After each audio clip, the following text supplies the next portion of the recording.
Hey everybody, and welcome back to the Blu-ray Hunter. I'm the Blu-ray Hunter, Jonathan Moody, and I'm here to talk to you guys about The Uninvited. Um, this was a movie I had never seen before. We're probably gonna do it for something. I know Paul has talked about doing it for Forgotten Horror Classics. I almost think it should be on Criterion Watch at some point, but I figured it's not gonna be on probably those things for a while. So, because this is Criterion month of November, by the way, happy Criterion Day. This will be out right when you guys can go out and buy Criterion films at Barnes and Noble. So there you go. But this movie is basically, I don't know if your people will have it, your Barnes and Nobles will have it. Mine didn't. I had to actually get this on eBay.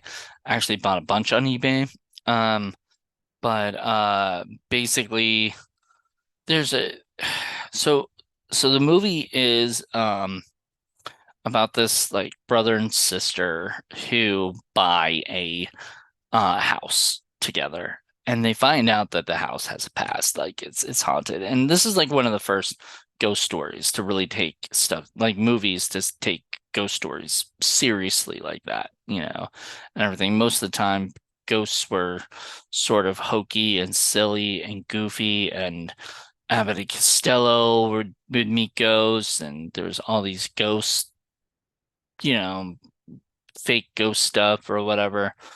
But this was like, we're gonna make this real. This is scary.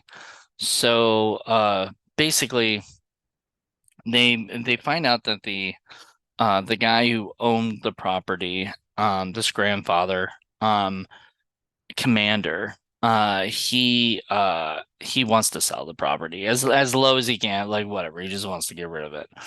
And nobody else wants to buy it because I guess because of the story that he tells them. So this brother and sister, the brother does not believe in anything at all. The sister's iffy about it, but they go and they stay in separate rooms. Obviously, it's not nothing gets any weird like that. So she does knock on his door and talk to him. There's something she's apprehensive about I think it's one of the first nights.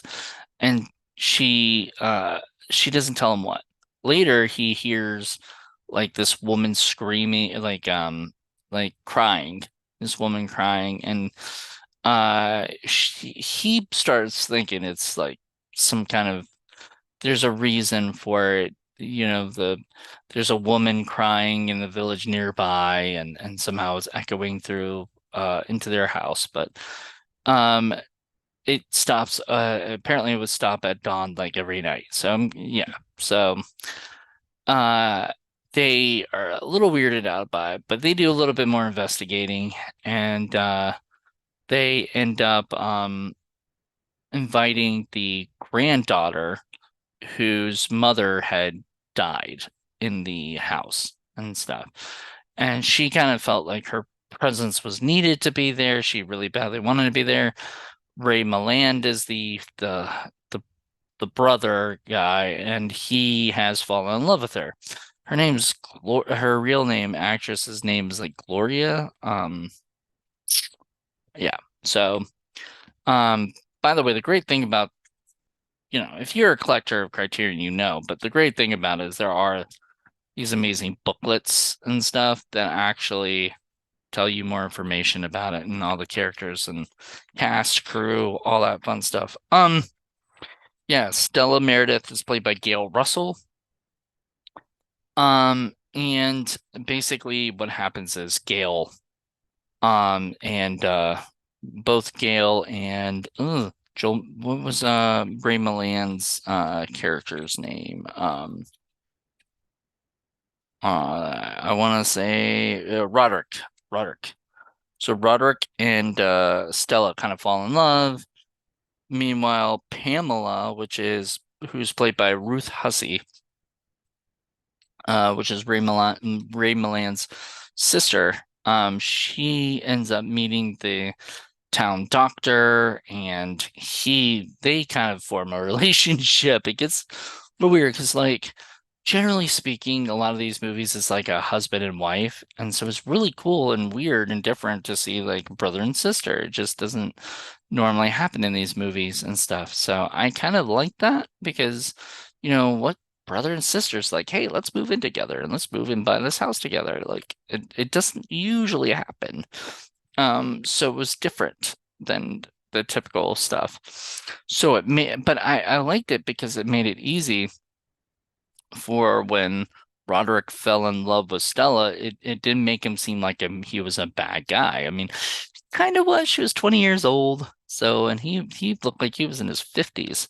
He's probably in his 40s, but he looked older than he probably was. I don't know.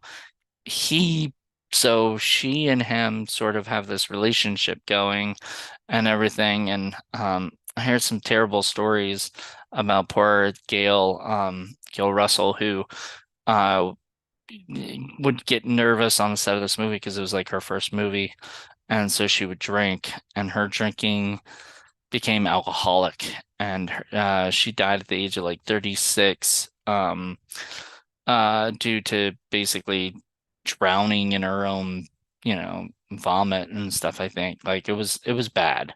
I don't want to say it was like that, but there was they said something about drowning and in the thing. So it was just it was not a good way for her to go, and it was all because of her alcoholism, it was because of her liver and complications with her liver, and it's just sad. Um, but she was really delightful in this movie. Somebody in an IMDb thing said this movie wasn't scary, but it was more delightful, and I agree. It was a delightful little movie. It was very sweet. Like there are moments that I really liked it. There were some eerie moments. I mean, if I watched this when I was a kid, I might have been creeped out by it. But as an adult, it didn't do much to me. They did like a homemade makeshift a Ouija board thing. I thought that was kind of cool. They did like a seance for the ghosts and whatnot. And it was just really well done, well put together. And there's a mystery to it. Like, why are the ghosts? Because there are two ghosts, by the way. There are two ghosts. There's one evil and one good. And the one good they can tell because she smells a certain way. And the one that's bad, all of a sudden it's cold in the room, and you just, there's just this nastiness to it. And the one who's evil will like show herself, and it's not somebody you want, it's not something you want to see. And I really enjoyed that. So all in all, I think this was a really well done movie. I highly recommend it. It's gonna be because I'm gonna next month I'm doing my ranking videos, and I didn't do it this month because I just didn't watch enough movies on Blu-ray, but I'm already planning to watch so many that it's not gonna be a problem. And yeah, this movie is already like this is gonna be hard to beat, I'm sure I can, but I'm just saying this one was so good. If you haven't seen it, I highly recommended it. There's another movie called Uninvited. It's just called Uninvited, no the. And it's a different movie from what I've understood. It's more cheesy, more B movie. This is very Hollywood, but like Hollywood 1944. Um, Ray Milland, by the way, went on to be in The Lost Weekend, which I already reviewed and I loved. And I'm like, man, the more I see this guy act, the more I want to see more stuff he's in. He's just a really well done actor. Well, you know, he's a really good actor. The last thing I wanted to sort of share was that I found out today, doing some research, that there was a sequel to this movie, and it was called The Unseen. So this was The Uninvited, and that's The Unseen, directed by the same director. And sadly, no one saw it. And sadly, it hasn't even been put on like home video. So I don't even think it got a VHS. I don't think it got a DVD or Blu-ray. So somebody like Kino Lorber or even I don't know if Criterion would want it. Because I think the problem with it was it just wasn't that good of a movie.